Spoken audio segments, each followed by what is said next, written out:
So, just reloading Twitch. Yeah, okay, we're good. Good morning, Mom. How are you, Mom Furious? We are just getting started for our seated grounding meditation. Looks like I'm back online. It's being a little weird. So, finding a comfortable seat. I like to sit cross-legged on the floor. It's called Sukhasana, easy sitting pose. But you are welcome to sit in the chair if you're in the car listening. That's great too. Don't close your eyes if you're driving. The important thing is that we're seated up nice and tall, so we give our lungs as much space as possible by stacking heart over hips and head over heart. Hello, Hoyo. Welcome in, welcome in. Hands come to rest on the lap, either palms down to ground down, okay, or palms up to give and receive energy. If you feel you've got a little extra to give. So palms down to ground down, palms up to give and receive energy. Eyes can close if that's comfortable for you, and we'll start with 3 cleansing breaths. In through the nose, shoulders rise up towards the ears, and out through the mouth with an audible sigh, the shoulders drop down, relaxed.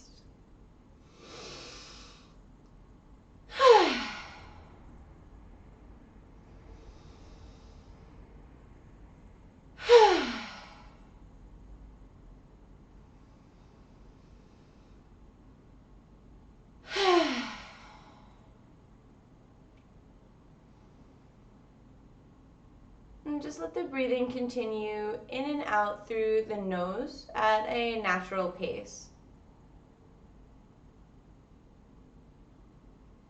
And we'll take a moment here to arrive. Let go of everything that came before and everything that's to come up after. And just become present to yourself here in this moment, here in this space. And begin to allow sounds into your awareness. Perhaps the sound of a plane traveling overhead, or traffic passing outside your window.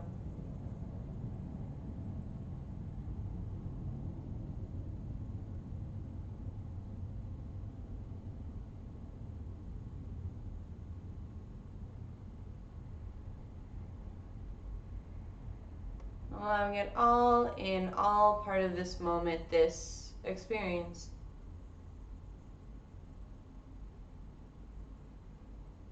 And feel the temperature of the air on your skin.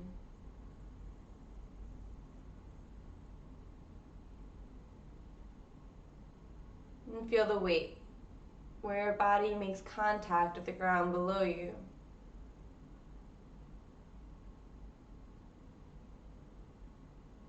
The weight of your hands on your lap.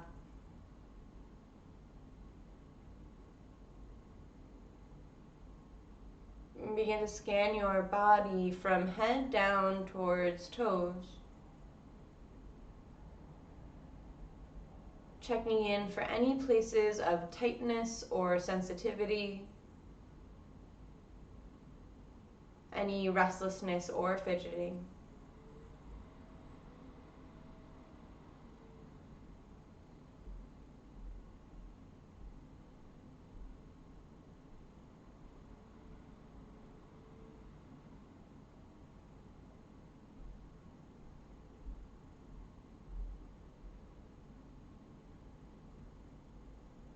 Just taking note to work into any of the places that call out for your attention throughout our movement practice today. We'll shift the awareness from the body, Annamaya Kosha, to the energetic level, Pranamaya Kosha. Noticing in this moment where you're at energetically on a scale of 1 to 10. 1 being exhausted, fatigued, ready to crawl into bed.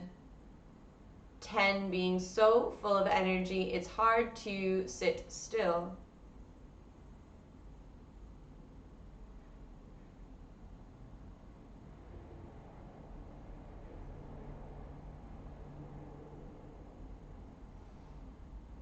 And shifting that attention up to the breath.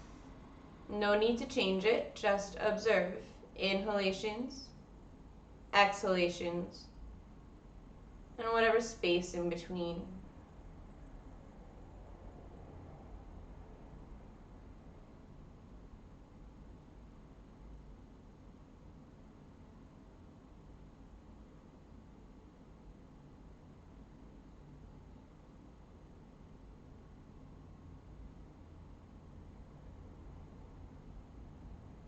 And shifting the awareness up to the mind, Manomaya Kosha. Allowing thoughts and emotions to arise, but no need to engage with them. Like watching an image projected onto a screen, the story goes on without our feeding into it.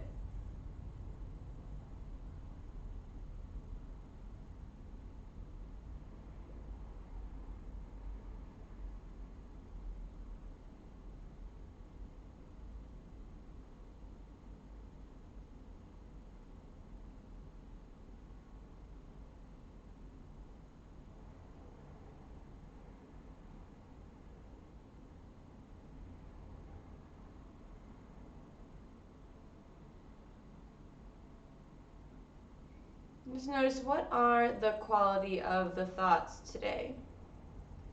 Do they have a positive or a negative tilt to them?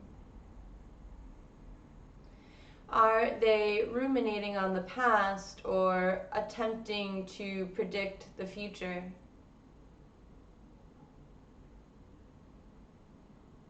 Not good or bad, not right or wrong, just something to notice. And we'll bring that awareness back down to the breath. This time actively expanding the breath. Every inhalation invites more air into the body, belly and ribs expanding like a balloon being inflated. And every exhale lets something more go. Ribs pull together and belly deflates, belly button pulling in towards spine. Still breathing in and out through the nose, attempting to lengthen and deepen the breath.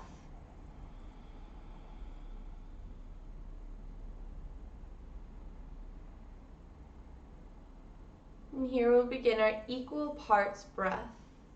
And we are matching the length of the inhalation to the length of the exhalation. So after fully exhaling, your next inhale, begin to count silently in your head. 2, 3, 4, 5, and so on, until you get to the very top of your inhalation where there's no space for more breath to come up. Whatever that number is, 5 or 13, whatever it might be, match the exhalation to that same number count. Inhale for 9, exhale for 9.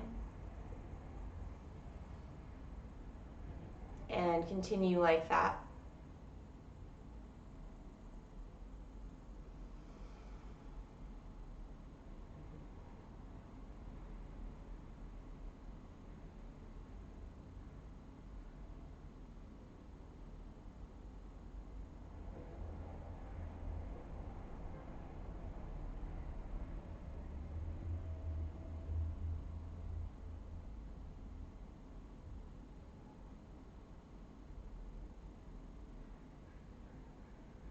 And seated up tall in the seat, just be mindful if you begin to round in your back or slouch. Releasing tension from the face, there's space between top and bottom teeth. and then the tongue falls away from the roof of the mouth. Unfurrow the eyebrows and focus on the breath.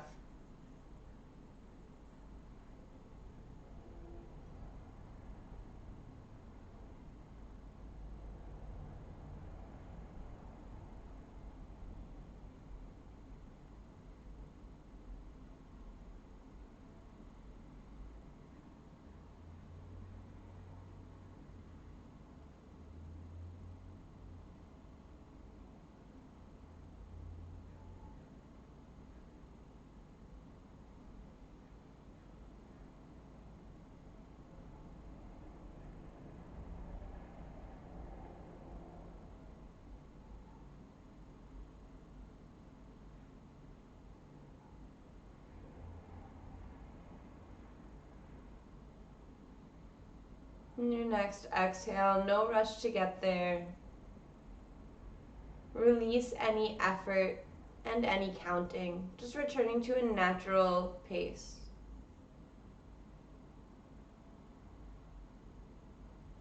So we can use our equal parts breathing, this pranayama breathing technique, to help calm the nervous system. Take ourselves out of fight or flight into parasympathetic rest and digest.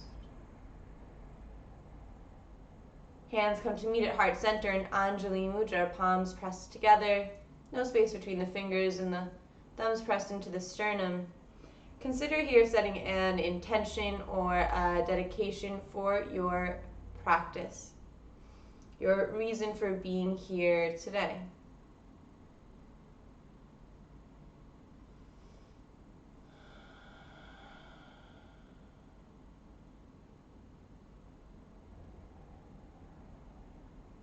So the invitation is, if you're not sure what to do for the intention, is to claim something that you'd like to cultivate in your life and state it in the affirmative. So it might be, I am patient, or I am kind, like that. Those work pretty well. So when you find yourself being impatient and unkind to yourself in a pose that you find challenging, you get to reconnect with that intention and be challenged by it in the best ways, if you know what I mean.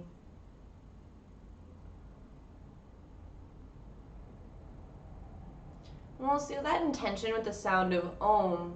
You're invited to chant with me, as always. And we first have a cleansing breath.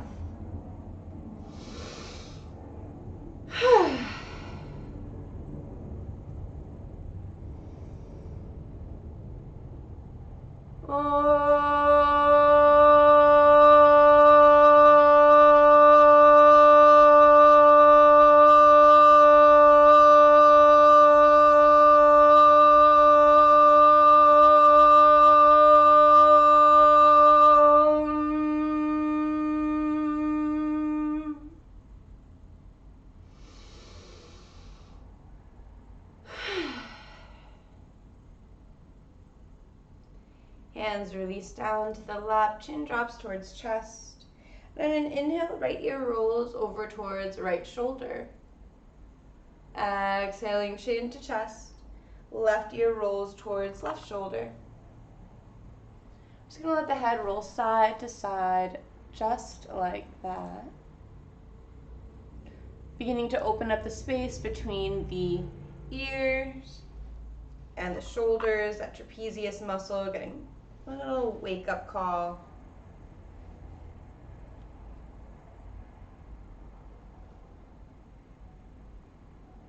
And the next time the head rolls through center, we'll bring it up to neutral.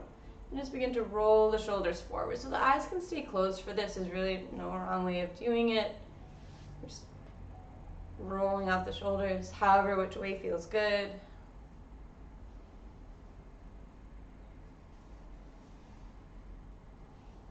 We'll roll the shoulders back.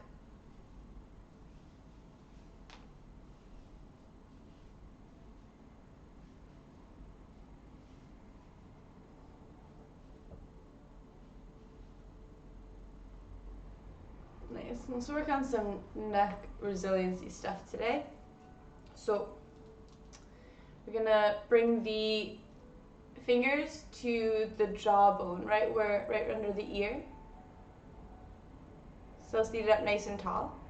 And then just bring the fingers like an inch away. And just give the head a slide, side to side.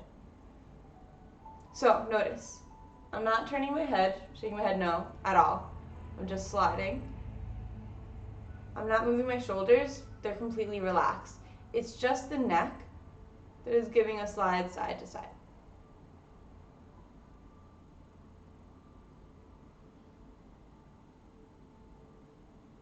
So if you're trying, it's like really frustrating, just bring the fingers a little closer. There are muscles and like mobility that you're opening up to be able to do this, but mostly it's just like a frustration because it's something you've never asked your body to do. So there can be an incongruence between something in your head logically that seems simple, and then you go to do it and it feels like you can't. That frustration is only making it more difficult. Just focus, nice and slow. Slide from point to point, or bring the points closer. Gradually, they open away. Thank you, mods. You the realist. Okay.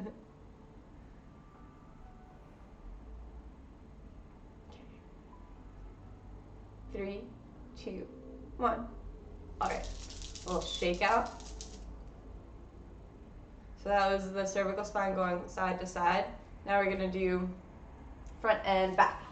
So this is like the routine that my homie Rome showed me, that he's into like primal movement and functional movements, and it really helped with my migraines. So that's why I share it with you. Still, we're seated up nice and tall, not moving anything except the head and neck. I'm just turning to the side so you can see the movement, but you can stay facing forward. Chin drops towards chest. And then the nose is leading, like drawing a big circle, goes down, all the way forward, all the way up, back. We can't go any further. Chin tucks back in towards chest. Now just smoothing out this movement.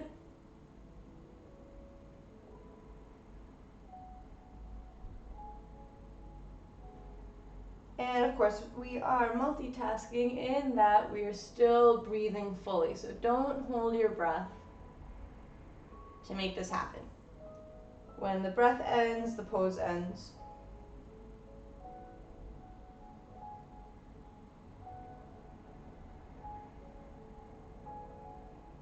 So we're going to smooth this out, open up these little locked up areas in the cervical spine, in the neck.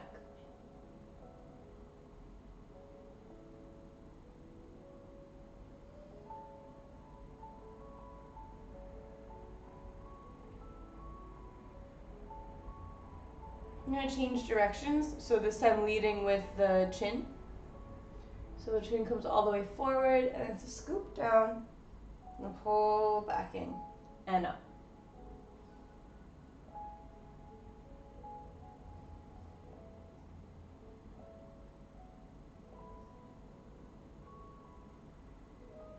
So take it slow, take it smooth.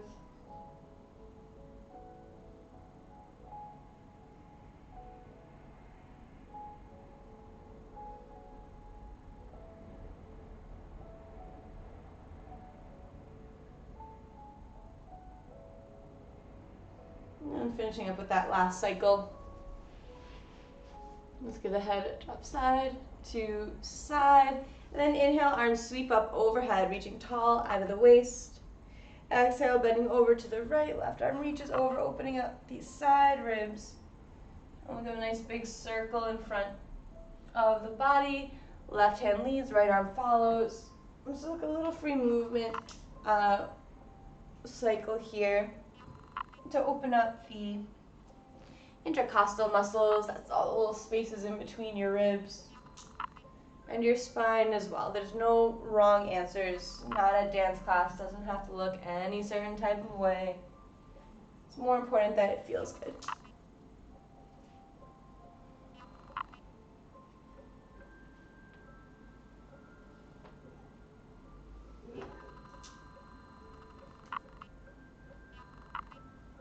we'll change directions. So sweeping over to the left, and then the right arm leads the circle in front, left arm follows.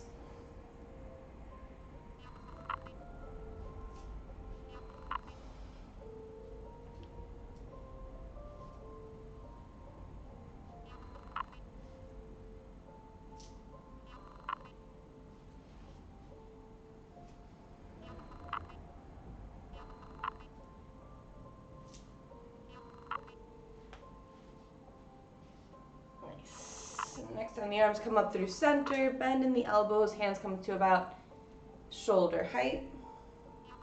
Just give the hands a wave.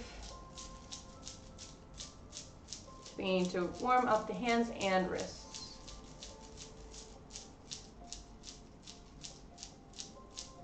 And playing piano, hands turn down, fingers wiggle. So we're not moving the elbows or the shoulders, just working on the top wrists.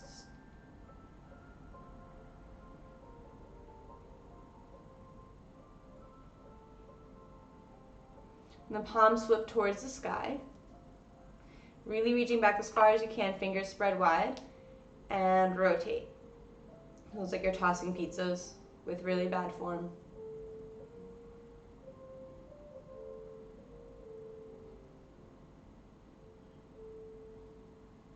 We're just going to shake off water, nice and gentle like.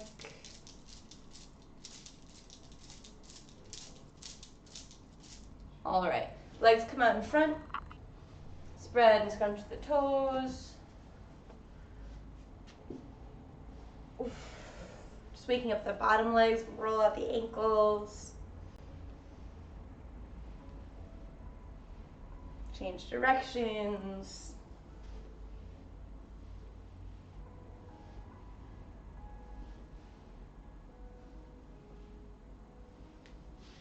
Then knees bend, feet come nice and wide. Maybe the distance of the mat, the width of the mat, and we'll just drop the knees side to side.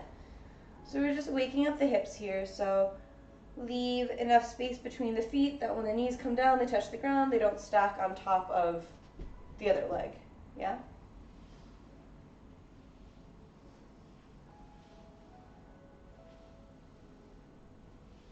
And both knees fall over to the right in stag pose. It's like a zigzag, foot on top of the knee, but not knee on top of the foot. Right hand comes to the ground behind you. Left arm sweeps up on an inhale. Exhale, reach across your chest all the way towards the right, reaching behind you for a twist. Inhale brings you forward. Lift onto the knees, hips and chest rise. Exhale, hips touch down and twist. Inhale, bring it back forward and rise. Exhale, touch down to twist. And back through center. Knees come over to the left, stag pose, just checking in with the leg positioning here. Left hand to the ground close to your left hip, right arm sweeps open on the inhale. And exhale, reach across your chest, reaching behind you towards the left, like you're trying to grab someone's hand behind you. Inhale, bring it forward, lift onto the knees, hips and chest rise. Exhale, hips touch down to twist. Inhale, bring it forward to rise. Exhale, touch down, twist. Nice. We bring it back through center. Both knees drop over to the right. Hands come to frame that knee, and we'll bring it into our tabletop pose. Fingers are spread wide here.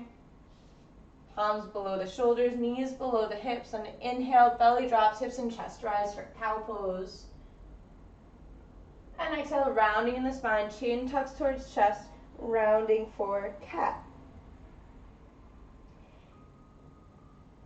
Inhales, drop the belly, lift the chest and the hips. I'm pressing my hands down and back for some grip, knees forward and down. For leverage to arch my spine even more. Exhale, rounding in the spine.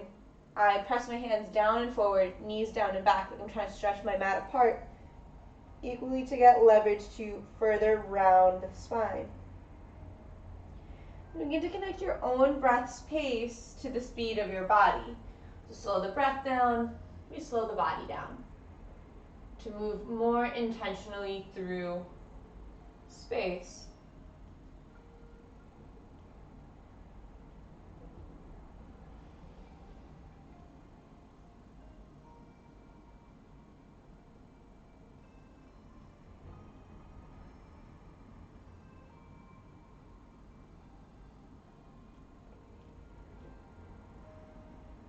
And the next time you exhale through cat pose, no rush to get there. We'll release back to neutral. Pressing the tops of the feet into the ground nice and strong. Fingers are spread wide. We're just going to press the shoelace part of the feet so hard into the ground that the knees begin to lift. So they might just lift a bit, a couple inches. We've been working on this for a couple weeks. So we're stretching the tops of the feet. Don't let the ankles roll out to the side. That's what your body probably naturally wants to do. We're trying to strengthen the ankles, strengthen the feet. So I'm sending my hips up and back. So I'm like really exaggerating this because that way you can like see like where the energy's headed. We just got one more deep breath here. Keep the heels lined up with the legs. Don't let them splay out. And then gently release the knees back down to the ground. Toes tuck under. We're going to sit it back for the opposite stretch and reach, just sink the arm, not even sink, but reach the arms forward. So my hips are pressing back on my feet, giving the ankles a stretch. My arms are reaching forward for a, variation on child's pose, a little different. I'm still pressing the ground away with my palms so hard that my elbows actually stay lifted. And we just got one full breath here.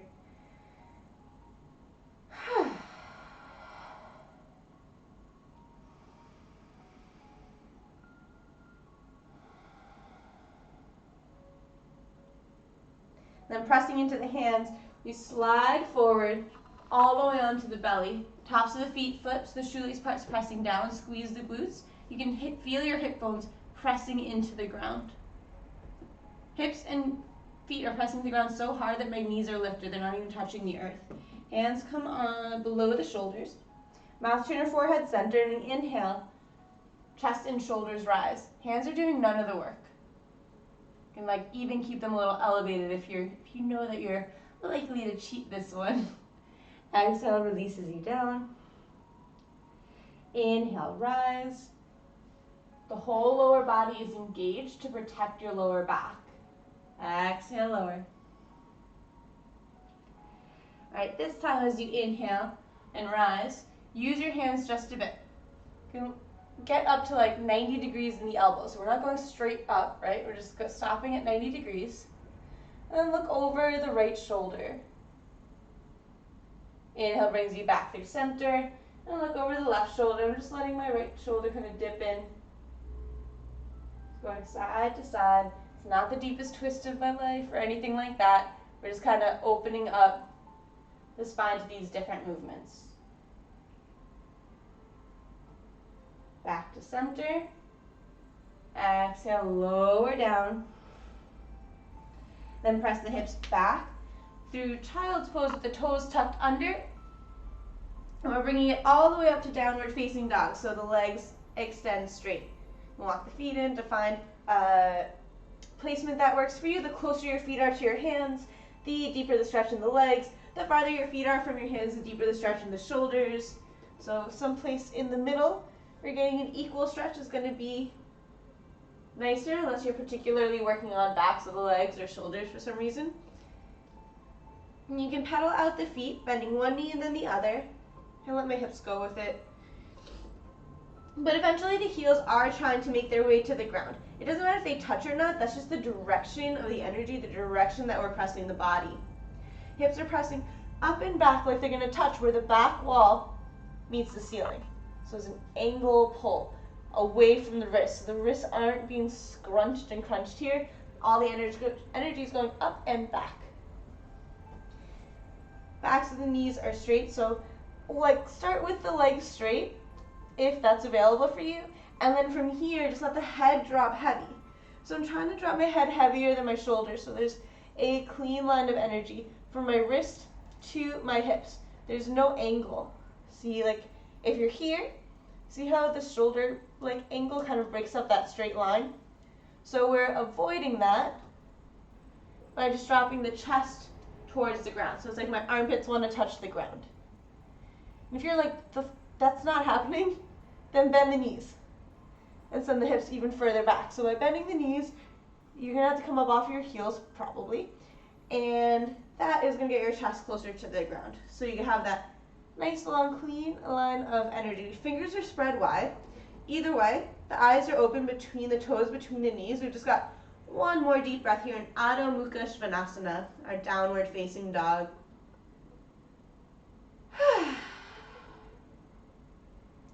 Right arm, right leg reaches straight back behind you like it's going to touch the wall. Again, bend in the knee and just draw a nice big circle with this leg. So we've done this in tabletop before. Just giving a little bit of mobility here. Change directions. And you can come down to tabletop here. So you can come down to hands and knees to come into this hip circle if that feels better for you, if you're working with a wrist injury or being inverted like that with your hips over your head is getting you lightheaded. And then you're going to bring it back through center. Knee comes in through nose, tiger pose. Shoulders come up over the wrists onto the tiptoes of the left foot. And the right foot steps forward. Gently release the left knee to the ground. I can't remember if that... Yeah, well, we're just going to call my right leg today. Sorry, guys. Untuck the left toes. Right knees over right ankle. And we'll just do a couple press-ups with the left knee. So I'm pressing into the shoelace part of my foot once again. And I'm straightening out the legs. So the back of my knee is going towards the ceiling. You should feel a deep stretch in your front left thigh. And we're still breathing. So even if that knee doesn't lift, even if the leg doesn't get straight, you're still pressing strong into the ground. You're still going to feel that grip, that stretch in the thigh. So keep that engagement, the toes tuck under. I got husky hair in my mouth. Okay, so toes are tucked under, and I'm starting to straighten that leg out, so it's more of like a runner's lunge. And we're just giving a little dip forward or a little sway forward and back to give my calf a stretch. Instead, I'm pressing back. I'm pressing into the front foot for grip. I'm pressing the front foot away so I can press into my heel. If you're not feeling a stretch on your calf, straighten your leg even more. So usually people are like, oh, I don't feel anything. I'm like, yeah, your leg's not straight. So you're really trying to straighten your leg out. Full breath here. Then we're going to come up to stand. So releasing that strong press back, and just like a regular press back with the foot. This foot's pressing forward, and then we'll come to rise. Arms can sweep up overhead. Alternately, you can use your leg as a step in between to bring you upright. So we're trying to get the shoulders up over the hips. And hands come onto the hips. Let's just level this out. The right hip's going to have a tendency to be pulling forward, like your body might naturally want to go into a split. But instead, we're going to pull the right hip back, press the left hip forward so that the hips are the same distance to the wall in front. Still, right knee is bent over right ankle. If you're all the way up here and you can't get your shoulders back over your hips, like no matter how hard you press, bending your back knee, and that's going to give your lower back the space to, and your hips the space to do what they got to do. You'll also be super strengthening this back leg. So this is more of a strengthening positioning. This is more of a flexibility positioning. So you're going to feel that stretch in the front left thigh. Both are valid. They're both called the same thing in yoga. You just get to intentionally choose what works for you. Arms come up overhead with a deep breath in. And let it go. Drop the back heel, arms open up like the letter T, warrior two. Inhale, right arm sweeps up overhead. Commit to the bend in the right knee side. Bend, and exhale, cartwheel the arms down to the ground. Left foot steps up to meet right foot, big toes come to touch. And then inhale, rise to a halfway lift. Crown of the head towards the front wall, hips towards the back. Exhale, forward fold. And inhale brings you all the way up to stand, rolling up one vertebra at a time, like a half of a Jefferson curl. Heavy head comes up last. Arms sweep up when you get there. And exhale, hands to heart center. Oops. Not used to being too tall for things. How's that? Better? All right. Here we are, sitting at the top of the mats in Tadasana, mountain pose. Arms sweep up when you get there, right? We got there. All right. Arms sweep up again with a nice deep inhale. You can bring a little back bend to it. And exhale, forward fold. It's a gentle bend in the knees to protect the lower back. Inhale, halfway lift, hands on shins, lengthening in the spine, like making the number 7 with your body. Exhale, hands come down to the ground, and the right foot takes a giant step back. You're bending in the left knee to make that happen. So if this is hard for you, try bending in the knees real deep before. You'll have lots more space and stability. Gently release the right knee to the ground, untuck the toes, and we'll play with straightening and lengthening that leg. So I'm pressing into the shoelace part of my foot so hard that the knee lifts. And still, we're breathing fully.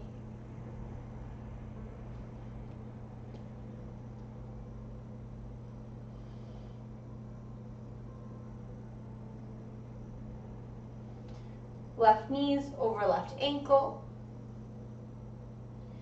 The right toes tuck under. I'm going to lift the leg now. Now it's just this little movement from front to back to get that nice calf stretch. Remember, keeping the knee really straightened out if you do feel like you're not getting much of a stretch here. Bring the back of your knee towards the sky.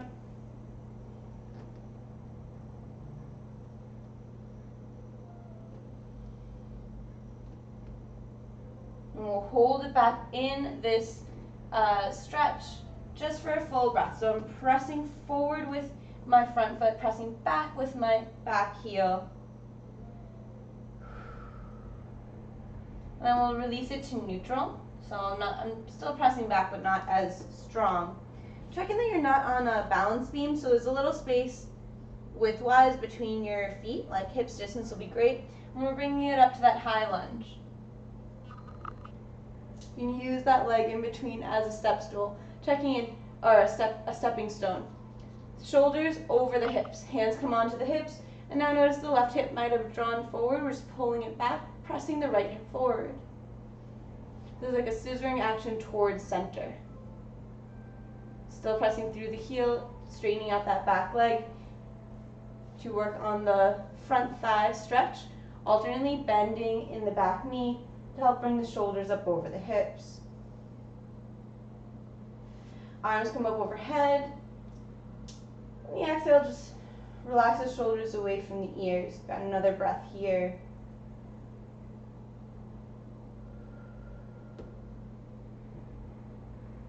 Then drop down the right heel, open up the arms for warrior two. Left arm sweeps up and over for a side stretch. Commit to the bend in the left knee. And exhale, cartwheel the arms down to the ground. Let's see, what time is it? Yeah, left foot steps back to meet right foot in your plank pose. Then take a deep breath in here, shifting forward onto tiptoes. Exhale, we lower down halfway, chaturanga. Alternately, you can come down knees, chin, chest. And then tops of the feet flip. Pressing the hips forward. The tops of the feet press into the ground so hard that the knees and hips stay lifted for your Urdhva Mukha Svanasana, so for your upward facing dog. Alternately, if the thighs need to touch the ground, that's great. You just come into Bhujangasana, Cobra pose, but just notice instead of straightening out the arms, we let the elbows go back a little bend. Doesn't have to be 90, but again, just a little bend, so you're still doing some arm presses here, so like strengthening the arms. So it's more of a pull forward anyway. So it's like I'm trying to drag my body forward instead of press my body up. Does that make sense? So either variation that you're in, we're taking a full breath here. And then scope out this challenge. So I'm pressing into my feet just like I did in the beginning. Lift, lift, lift, lift, lift. You can roll over the toes to come into downward facing dog. So no rolling out, strengthening the ankles, not weakening them. So that's what we're playing with. That's what we're working towards. It doesn't matter if we ever get there. That's just like the direction of the energy, the direction of the play. Yeah? So all my dancers out there are like, finally, foot stretching stuff. And everyone else is like, what, why? Or I'm helping you undo just years of shoe wearing, guys. Anti-shoe movement forever. All right, so here we are in downward facing dog. Let your head hang heavy. Eyes stay open, fingers are spread wide. Deep breath in through the nose. Side out. The left leg sweeps up and back behind you. Bending in that knee, and we'll just draw circles with this hip. You thought I forgot, but I didn't. So alternately, you can lower down to come into the tabletop version, which is down on the right forearm. Or you can stay in the down dog version. Even if you did the tabletop version on the other side. One side might be different than the other, and maybe your body's just more warmed up than it was in the beginning of class.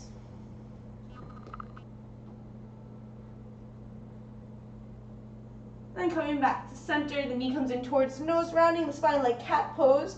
We're coming into tiger, pressing forward onto the right tiptoes, shoulders come up over the wrist, the left foot steps down between the hands, right foot steps up to meet it, big toes come to touch, a little space between the heels so the ankles don't knock together, and inhale, halfway lift. Exhale, forward fold. And inhale all the way up to stand. Arms sweep up when you get there. And exhale, hands to heart center. Beautiful.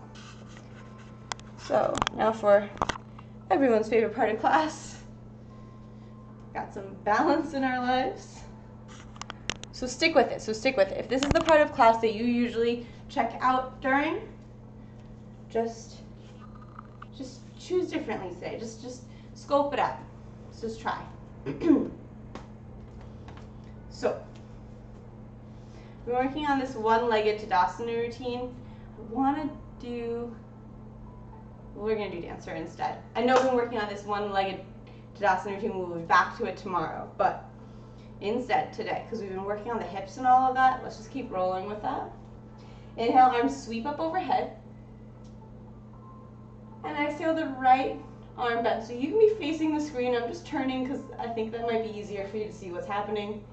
And my right knee bends, foot comes in towards the hip, towards the glute. Without turning my hand, I'm bringing my palm to the inside of my foot. So there's no turn. Palm to the sky, palm to the inside of the heel, inside of the arch. Then I bring the knees into alignment. It's like I have 1.5 legs from the front. It's like almost like a quad stretch that you're going for. Just a little like goofy grip. Deep breath in, get tall.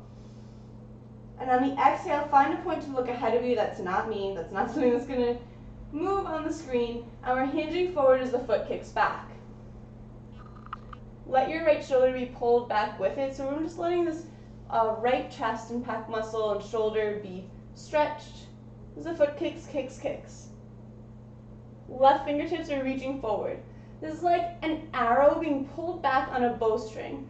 The whole way it works is the tension. Doesn't matter how high or any of that jazz that's happening, it's just the tension. How hard can you kick into your hand? How strong can your hand hold on to the grip? How strong can your gaze land on that drishti, that focal point. So much concentration, you don't even blink. You're just completely connected with that focal point ahead of you. You're fully breathing here, even in the discomfort, even in the challenge, even the setting and the resetting and the falling out and the getting back into it. We've got one last breath. And we're turning leg pressing rewind through center, foot releases, arm releases. Deep breath in, let it go. Got one more side. Inhale, arms sweep up overhead. And exhale, left arm releases down. So the elbow bends, it comes in towards the ribs and the palms face up towards the sky. Bend in the left knee, foot's coming in towards the glutes. And then palm comes to the inside of the arch. So why am I being annoying about that? Because later when you're kicking into your hand, you want to be opening up the chest, not torquing your shoulder. So palm, arch, connection. Knees together. All right. Find that focal point, that drishti ahead of you. So closer to the ground is going to be more stable. I like the horizon line, kind of like where I imagine the sky would meet the ocean. We've got a deep breath in here. And on the exhale, launch forward. So I'm hinging on the right hip as I kick with the left foot. Strong, strong, strong into the hand. Hand has got a death grip on this foot. It's not going anywhere. As much as I'm reaching forward with the right hand is as much as I'm kicking up and back with the left foot. I'm letting the chest and shoulder be opened as well. So I'm feeling that stretch, using it to my advantage, and resetting as necessary. Bottom leg is straight-ish. The legs are, muscles are engaged. Kicking strong, I'm breathing strong. Pose ends when the breath ends, so keep it going. One last breath here. And then like pressing rewind, we'll bring it back up through center. Release the foot, release the arm. Take a deep breath in through the nose, and let it go. JJ on YouTube, do a backflip. No, I will not. Okay, so we're gonna just shake all of that out. So any frustration that you just got met with, it's like a pretty challenging pose, balancing pose, we're just gonna let that shake out. So shake out the leg, shake out the other leg, getting rid of any like lower back stuff that's going on, and heading straight into our like actual lymphatic shake practice. So what is a lymphatic shake? It's a shaking of our whole bodies. Just let the arms flop. When you can just lift the heels and drop the heels, like smacking into the ground with bent knees to create like this jiggle. So you're looking for like all the jiggle and shake. Or you can like full blown like jump. Depends how much your neighbors already hate you. Or like what you feel like doing today.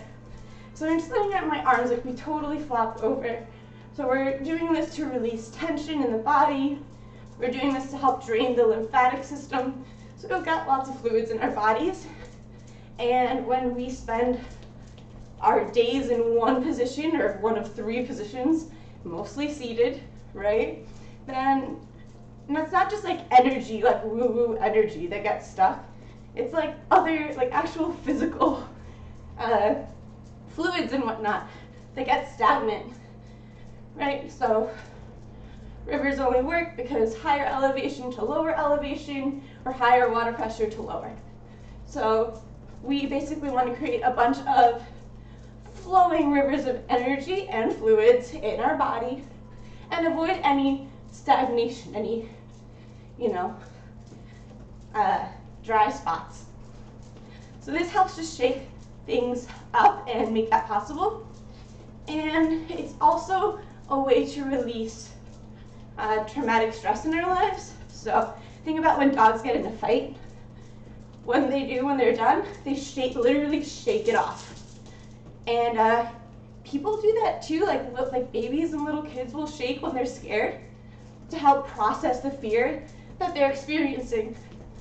But as we individuate from our family units and realize that we are separate from our mothers, etc., we have to show that we are strong and grown and shaking like a little kid, either by somebody telling us or societal norms in general tells us that that is not signaling to the people around us, including ourselves, that we are strong and grown and independent. So we stop shaking as a response to fear, as a response to anger.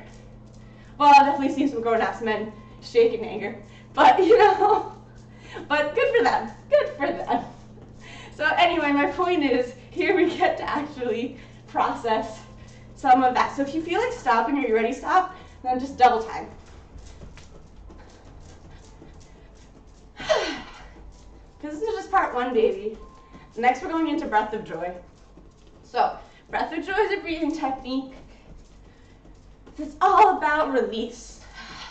So, whatever that word means for you, yeah, that version. Let's go with it, okay? It's 4 parts and it looks like this.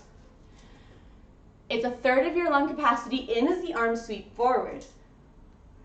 Another sip of air in, no exhale in between, arms sweep out. And the last sip of air in, like the last third of your lung capacity in, and a big ha as the arms sweep down and back. Like you're throwing something behind you. So it goes in, in, in, ha. You just get to yell as loud as you can. And take your bracelets off because you might launch them at your television screen. I've done that. All right. So in, in, in, ha, in, in, ha, in, ha, ha, ha.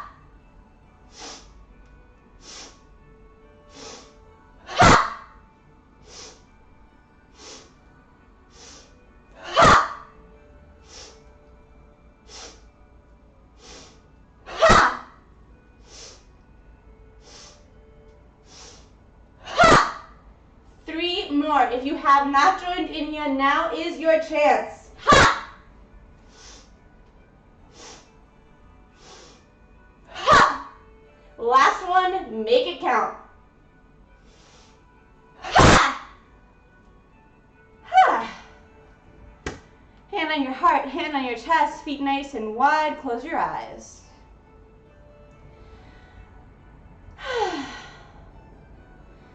So just took your body and like a snow globe gave it a righteous shake. And now we observe where that glitter dust settles. What is revealed? Higher heart rate, higher body temperature. But what else was created?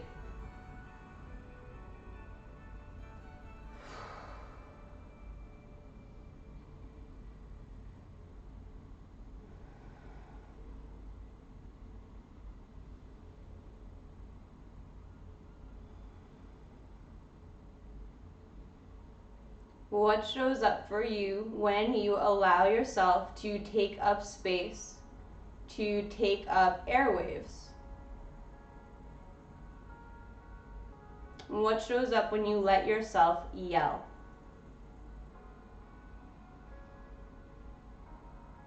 Or what resistance shows up to stop you from going all out?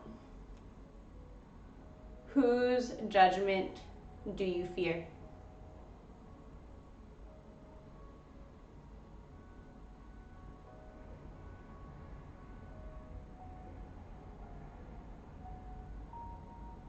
Not right or wrong, not good or bad, just something to notice. We'll gently let the eyes blink open. You can grab a sip of water, towel off if you built up some sweat.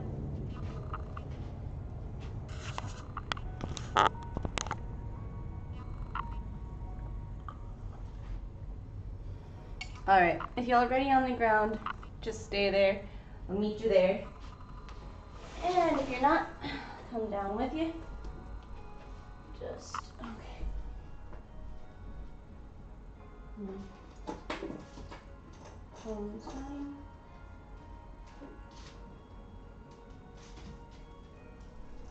Cool. So, at the edge of the mat, we'll inhale, arms sweep up overhead. Exhale, forward fold. Inhale, half lift. And exhale, bend the knees deep, deep, deep, so deep that you come to seated.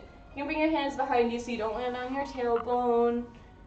It's like a really unfortunate injury to have, but super common in yoga. And you're just coming to seated. You're gonna bring, no, don't do that. Hands to the outsides or just to under my feet. I'm just gonna give my knees a little bit of like a little butterfly flap, just like little kids do. Like lots of things that kids do, like it feels so good in the body, like that's why they do it. So I'm just here to like give you permission to do all that shit again.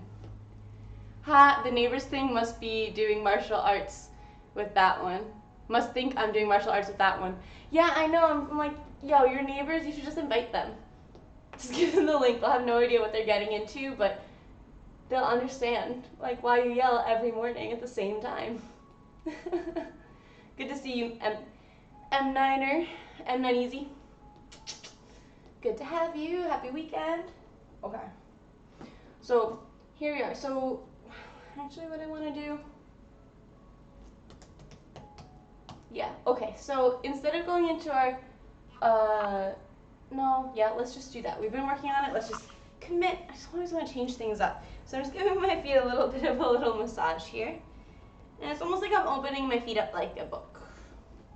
So we just did like a lot of like foot strengthening stuff and front ankle strengthening stuff. So just give a little love back.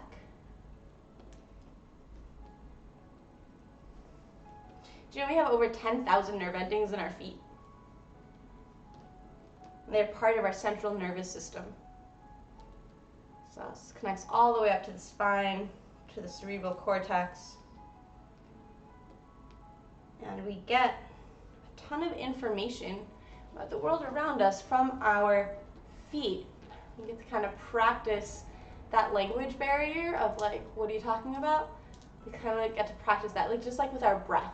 We kind of get to practice learning to speak to our breath and be spoken back to in yoga, right? All right, so with that grip, we get nice and tall, deep breath in, and exhale, we hinge forward. So I like to press my elbows into my knees just to give a nice little hip stretch. I'm not like forcing my knees to the ground or anything like that. I'm just using my hands as a fulcrum point to press the knees open. Might feel good to let the head rest heavy. Baddha Konasana. We just got a couple deep breaths here, just releasing any tension from the jaw or the shoulders.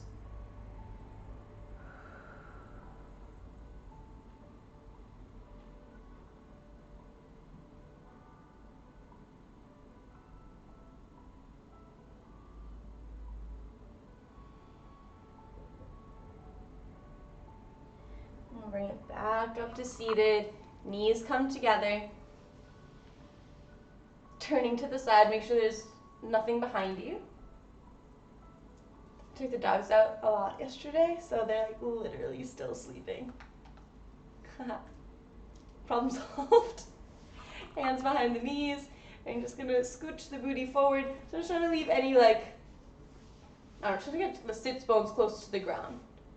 Nice and tall, belly pressed up against the thighs. I'm gonna start to tilt back until I hit that tailbone. So now I have 3 points of contact on the ground. My left and right sits bones, that's right, where you sit. And then my tailbone, which is at the base of my spine, below my sacrum. So a tripod's actually pretty stable. Shoulder blades are squeezed together. I'm gonna work towards getting my shins parallel to the ground. Navasana, boat pose. Or really, Urdhva Navasana. Upward facing boat pose, yeah? Deep breath in here. And on the exhale, release the hands. Inhale, sustain. Exhale, widen the angle. Inhale, sustain. Exhale, straighten the legs out a bit more. Inhale, sustain. It's okay if your body's shaking. Exhale, open up that angle even more. Inhale, sustain. Exhale, we're just an inch off the ground. Hollow body, full body strong. Full breath in here, you can do it. Exhale, let it all go. Full body stretch. That lay down feels so much better when you feel like you worked for it, and you did. So even if you didn't make it through that entire Urban Savasana sequence, and you just started at the top, we're just working up to it, baby. You're doing great. All right, so knees bend, feet close to the hips, hands release down by the sides, shoulders tuck under, and we're gonna just press the hips up, peeling the spine up off the ground for our Setu Bandhasana bridge pose. Option here is to interlace the hands below the back and tuck the shoulders under, pressing the ground away with the fists, with the forearms, so that the weight is on the shoulders, not on the neck. So even still, we still don't want to be looking around just like how I did, but you know. I'm squeezing the glutes, pressing the hips up to rise. The throat has a bit of a choke here, so it's a choke, not chokehold, but I forget the Sanskrit for it, but it is intentional. And the idea is to give your throat a bit of a squeeze so that when you release the pose, it will be refilled up with blood and air and comfort. So you have something to compare this lock, throat lock, that's what it's called, with the release. Either way, you're breathing so fully that you can see your belly rise and fall with the breath past the bridge of your nose. Still, we're squeezing the glutes, squeezing the legs nice and strong. Every inhale might press you up a little higher.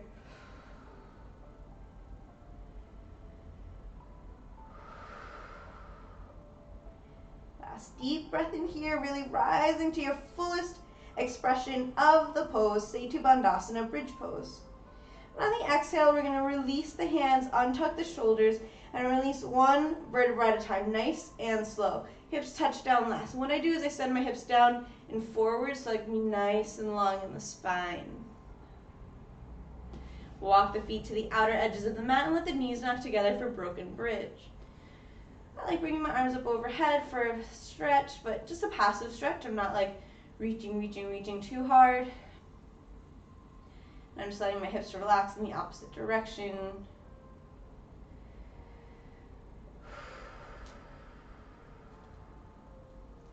Okay. And walk the heels in together, feet in together. Let the knees splay open. Supta Baddha Konasana, supine bound angle pose.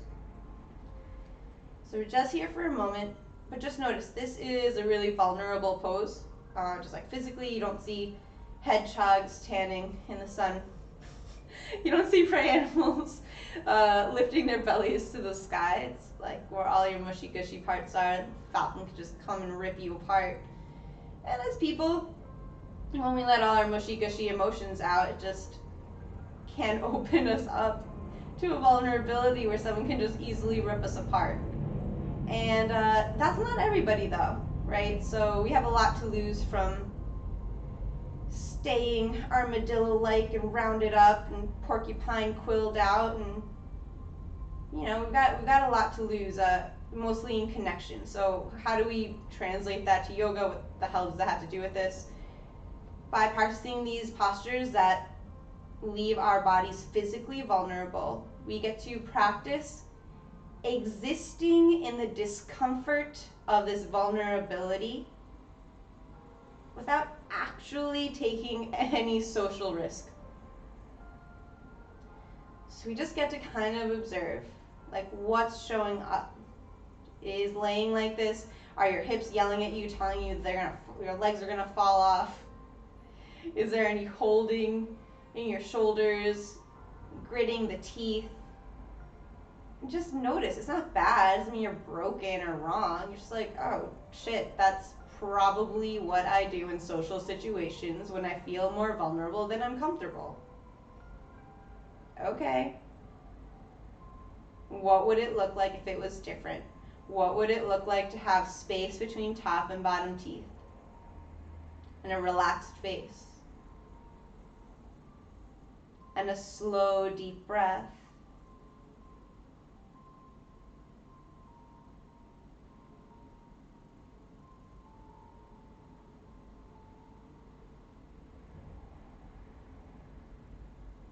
And let the knees pull in towards the chest. You can use your hands for that. Little rock side to side. And both knees gently place over to the right. Left arm opens up like the letter T, and I'm pressing my left shoulder to the ground. You might look over the left hand as well. Supta Matsyendrasana, supine spinal twist. It doesn't matter if your knees are touching the ground, it doesn't matter if your knees are touching one another. We're just stacking left hip over right hip to the best of your ability. The hand's not even pulling, it's just a little extra gravity, pressure. Just let gravity do the work in this pose. Your only effort is pressing the left shoulder down to the ground.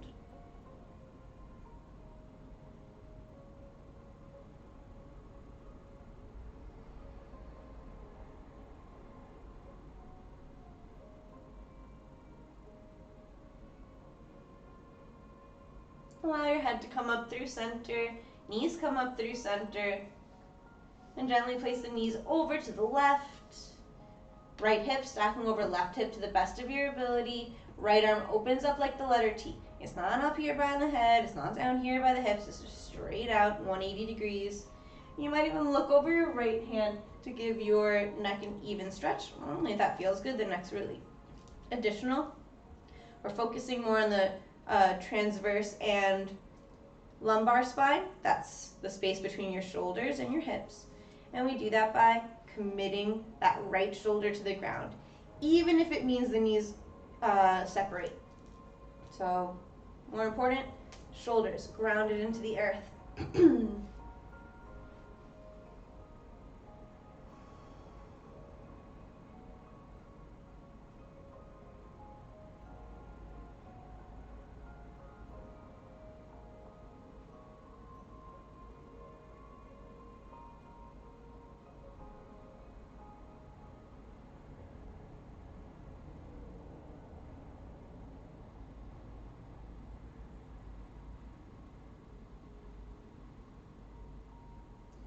Your head come up through center, knees come up through center, and just with your eyes closed, notice, is there any last movement or wiggle or stretch that your body's asking for? Doesn't have to have a name, and just intuitively move through it. So whatever it is, whatever's gonna make you feel, your body feel like this was a well-rounded practice, something that called out for your attention in the beginning of class, maybe it wasn't addressed yet. All class, all day really, we tell our body what to do, and now we just ask, okay, what can I do back? Like, what can I do for you instead of you doing for me?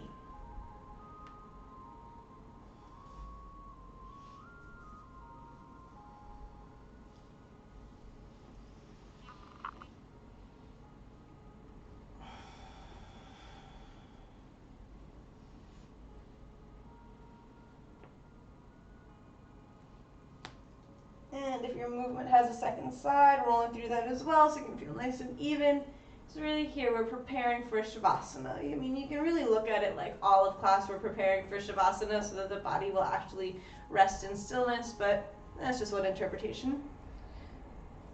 So that might look like putting on socks, grabbing a blanket, because your body temperature will lower in this next exercise, this next practice. And what Shavasana looks like is laying down the length of your mat. Feet come at least a foot apart from one another. Legs so relaxed that the feet naturally splay open to the sides. If laying flat on your back brings pain to your lower back, you can bend in the knees and place a towel or a pillow below them. Alternately, feet come to the outside edges of the mat. Let the knees knock together for that broken bridge. And then just a little lift to lengthen the lumbar spine, the lower back, so it's closer to the ground. Traditionally, we just let the legs hang down nice and long. Hands come to land 6 inches from the body, palms face open towards the sky, a symbol of mudra of receptivity. Allow yourself to receive the benefits of your effort here today. And this mudra with the palms facing open, it's not relegated only to yoga or even just to Hinduism. Although you'll notice a lot of deities are shown with their palms facing forward like this. It's also an open body position even in Western psychology or Western Christianity. Check out how many paintings you can find with Jesus without his palms facing forward, right? Not just about showing off his like super badass stigmata, but it's also about an openness. Yeah? Cool. So just let your body receive the full benefits of your effort here today. Head comes to land nice and centered. Eyes can close. The invitation is for the eyes to close. But if that's uncomfortable for you, you just let your eyes rest gently on the ceiling or sky above you. You keep laying down. I'm going to come seated so that I can more easily lead you through this meditation instead of looking at the ceiling the whole time. And I can play some singing bowls for you. So we'll start this practice just how we started the first grounding practice, with 3 cleansing breaths. In through the nose and out through the mouth. Audible sigh. Cannot recommend enough, guys. I mean, throughout your regular life, but right now, for sure.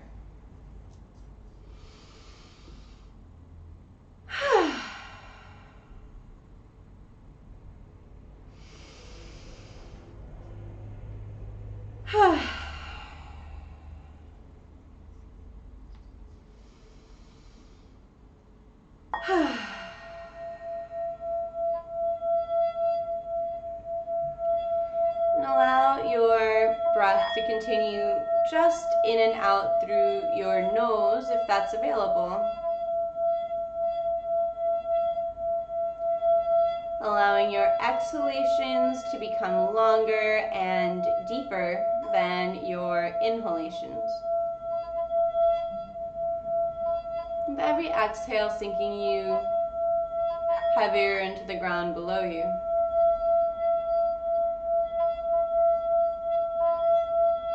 Invite space between top and bottom teeth as the jaw hangs heavy. And the tongue falls away from the roof of the mouth. Symbol of Chitta Vritti, monkey mind. We're just shelving him for a minute. As all the muscles surrounding the lips and cheeks relax. Nose and nostrils rest, allowing air to gently pass through like waves lapping up to shore.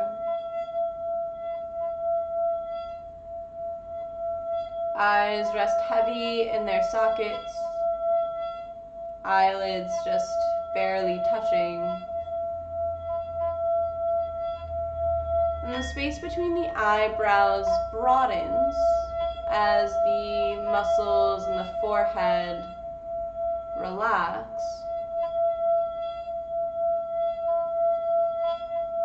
And all the muscles surrounding the ears with all their folds and wrinkles, sound entering the ear canals, it all rests.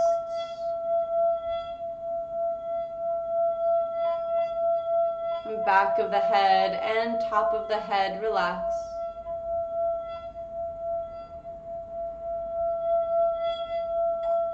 Neck and throat release.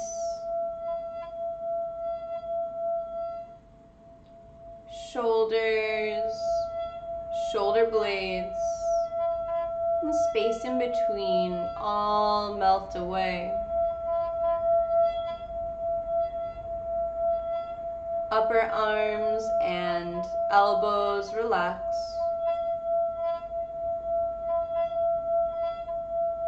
Forearms and wrists release.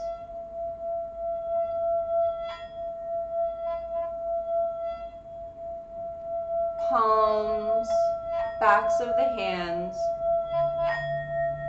knuckles, fingers, fingertips, fingernail beds,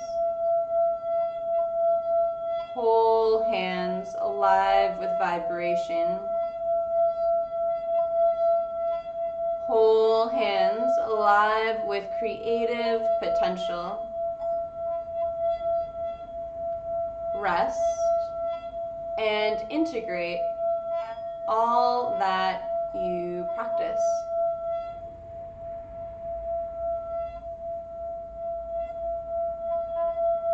Upper back, middle and lower back rest heavy, supported by the earth below.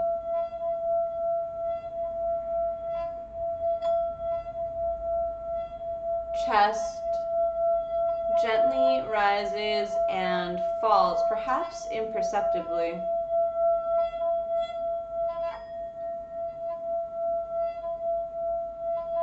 Housing lungs that filter air, and between two lungs, a heart distributing lifeblood to your entire body without your explicit management. And yet, you live.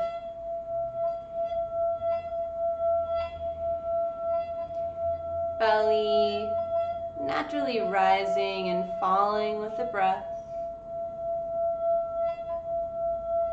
Housing organs that transform food into nutrients, and nutrients into power, prana, energy. Hips, glutes, pelvis rest heavy. Thighs and knees melt away. Lower legs and ankles release. Heels, arches, toe ball mounds, tops of the feet and all of the toes relax. Whole body rests. Whole body rests. Whole body rests.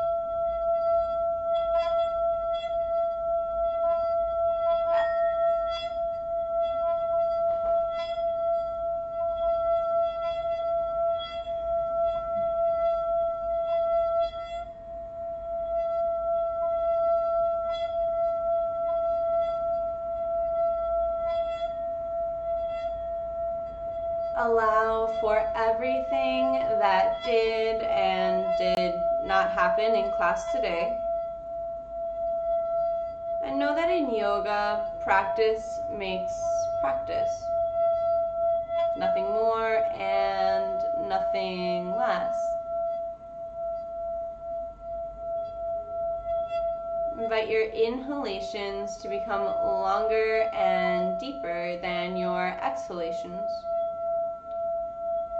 Every inhale bringing awareness to the surface, front side of your body, that feeling of heaviness replaced with a feeling of openness and expansion as the fingers begin to wiggle and the toes.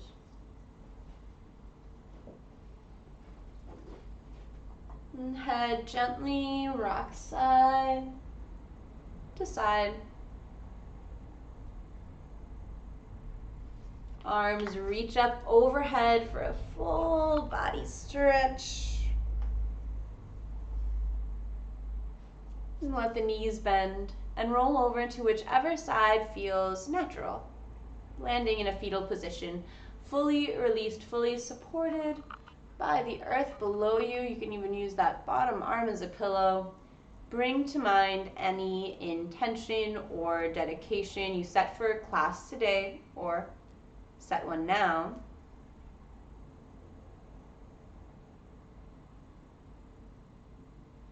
And if that intention inspires you, take it with you off the mat and into the world.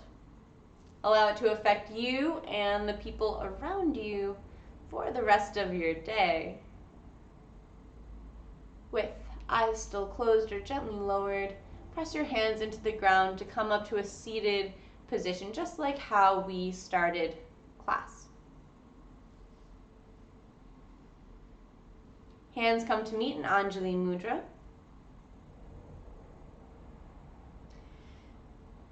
Today we practiced some neck mobility, some neck resilience, neck mobility, and some leg opening as well. Some like deep leg stretches, ankle stretches, pretty kind of full body practice, really. Good work today out there. The first namaste is said silently to yourself, thanking your body for the effort it put into class, for the miracle that it really is. And the second namaste is said out loud to one another and to everyone that held space for this practice. Namaste.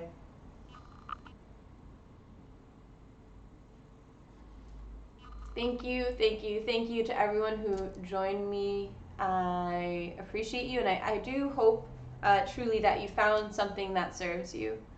So whether you were here on the ground with me, rolling through your own physical practice, or you were just listening in for the meditations, or just lurking to see what the F this chick's doing, I hope that something resonates and serves you well, you know. But everyone contributes with their collective energy. We can't all give 100% of the time, you know. But there is a lot to gain from knowing how to move the dial. Some days are 30% days. And if you're choosing it to be a 30% day, it's going to feel a lot more fulfilling and a lot more like a win than attempting to go 100 and only having 30 left in you, feeling like a failure. So just know that dial moves. And your energy does make a difference. It makes a difference in this space, even collectively in virtual world land. So I do appreciate each and every one of you. Yeah, I think it's great. So if anyone, thank you, Oya Hydrangea, the realness. Thank you for dropping my tip information in the chat. So yeah, Venmoing me at Samla St. Pierre is very, very helpful. It's not mandatory, but it is super appreciated. I do literally just pay electricity and internet bills with that, and it makes a difference, because ain't no bartender waitress in life out here.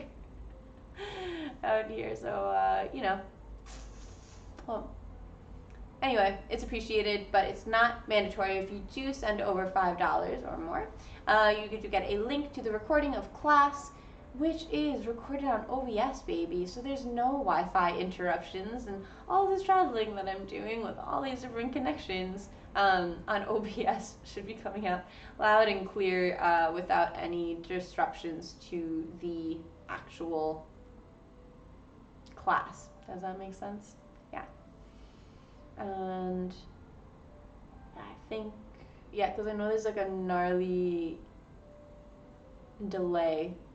I can see that it just stopped talking. I just stopped playing singing bowls in the video, so you guys are probably like 5 minutes behind me. Maybe 6 minute delay.